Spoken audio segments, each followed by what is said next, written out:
So we finally made it, the final Uncharted game.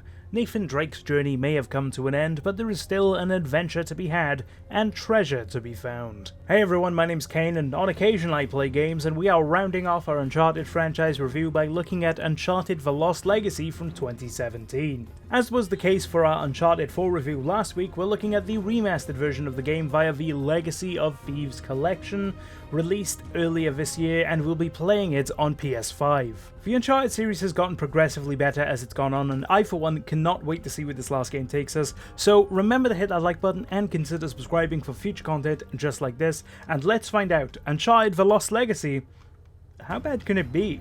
Uncharted The Lost Legacy doesn't follow Nathan Drake, but instead follows the duo of Chloe Fraser and Nadine Ross, and I've got to say, this is such a great duo to base a game around. The dynamic between the two as the smartass and the badass and how it evolves throughout the story is a lot of fun, and come the end of the game they've both grown a lot as characters. It's quite a rewarding experience to play. This is especially the case for Chloe Fraser, as giving her the starring role of The Lost Legacy meant that we could finally see some damn character development. Seriously, I'm amazed she even got her own game, because her appearance in Uncharted 2 was painfully bland and tropey, and in Uncharted 3 she was still lacking a sense of character so badly that I forgot to even mention she was in the game during my review. Lost Legacy does Chloe Fraser right though. It adds to her Uncharted 2 presentation in the way that Among Thieves desperately needed most.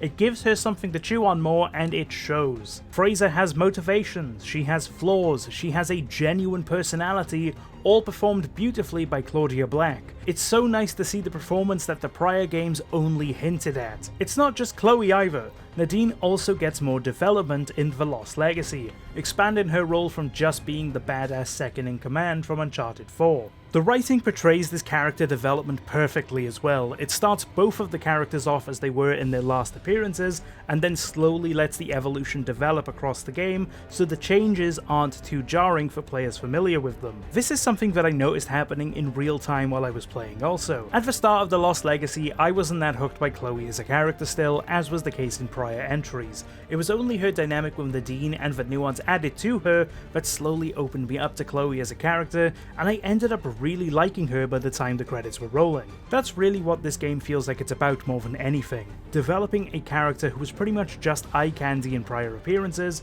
to be on par with the series' mainstays, while also developing some of the side characters alongside them.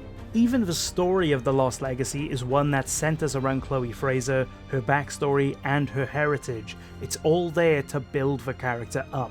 My two issues with it is that the pacing of the narrative feels a little bit inconsistent, and partially because of this, the game doesn't feel like it's given enough time to make the most out of the story it's telling. Uncharted The Lost Legacy slows right the way down at one point in the game rather suddenly. You're tasked with going to all these different towers in a semi-open world manner, fighting bad guys at each of them, and honestly, it got a little boring and repetitive. It felt sluggish compared to the more high-octane action that the games are best at, and it didn't really fit the style of game that Uncharted has been in the rest of the series. The before and after of this segment were pretty standard and a lot of fun, but it did really suck the life out of the gameplay for a little while. While we're on the topic of things that suck the life out of the game though, the villain, Asav, a big step backwards from Nadine and Rafe towards the painfully generic villains of the rest of the Uncharted franchise. Asav might be the most realistic villain out of the games, but he also might be the most boring, honestly. If he wasn't intrinsically tied to the plot and a major driving force for the story's progression,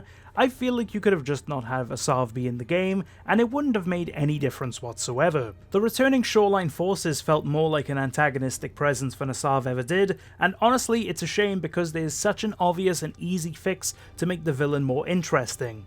Have Asav be connected to Chloe's father. Seriously, it is that simple. The main driving force for Chloe in the entire game, other than stopping Asav right towards the end, is finding Hoysala to finish the journey her father started years prior before he passed away. Make Asav a former business partner of her dad or something along those lines. That way, Chloe has more personal stakes as well as her more heroic turn come the end of the game, and it puts her on the same level as Nadine, who also has both of those factors in her story. I really don't understand why they didn't do this. It's right there, doesn't require Asav to change as a character, while also adding more tension to the stakes at hand. It could have even been a reveal for later in the game. Instead, we have a pretty stereotypical bad guy with the exaggerated yet somewhat realistic feeling of right-wing nationalism as seen in the contemporary Indian political scene. When it comes to its gameplay, there isn't really a whole lot that I can say about The Lost Legacy, as it is pretty much identical to Uncharted 4, so I'd recommend you go check out that review after this one for the more in-depth breakdown of how the gameplay feels. The one thing I do want to mention though is how The Lost Legacy essentially acts as a small greatest hits for Uncharted 2 Among Thieves, with numerous sequences that feel like they're from that game, just improved with the far superior gameplay of Uncharted 4.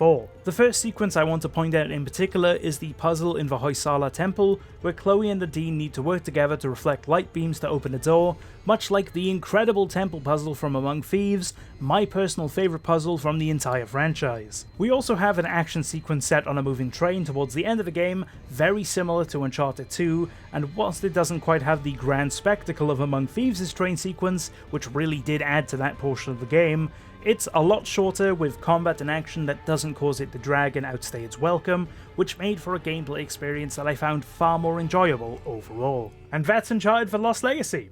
This game was good. I honestly don't have that much to say about it because, well, it was just a fun little side game that didn't feel necessary to play, but I didn't regret playing it either, and I don't think you'd regret playing it either if you decide to do so. It does a good job at what it's meant to do, and that's expand all of these side characters, and honestly, if you are playing the rest of the franchise, I think you'd miss out by not playing this one. It does really add a lot to Chloe's character, and honestly kind of redeemed her in my eyes, because before this, I didn't see the love that she got. Honestly, I thought she was quite a bad character, but this one made up for it quite a lot. Thanks for watching this video on Uncharted: The Lost Legacy and this series review for Uncharted as a whole. I honestly love doing these franchise reviews on the channel. I think they're a really fun way for me to explore games that I've never played before in a lot of cases, though I will be covering a series that I do have a lot of experience with quite soon, so remember to hit the like button and subscribe to be alerted as soon as that video drops. Genuinely,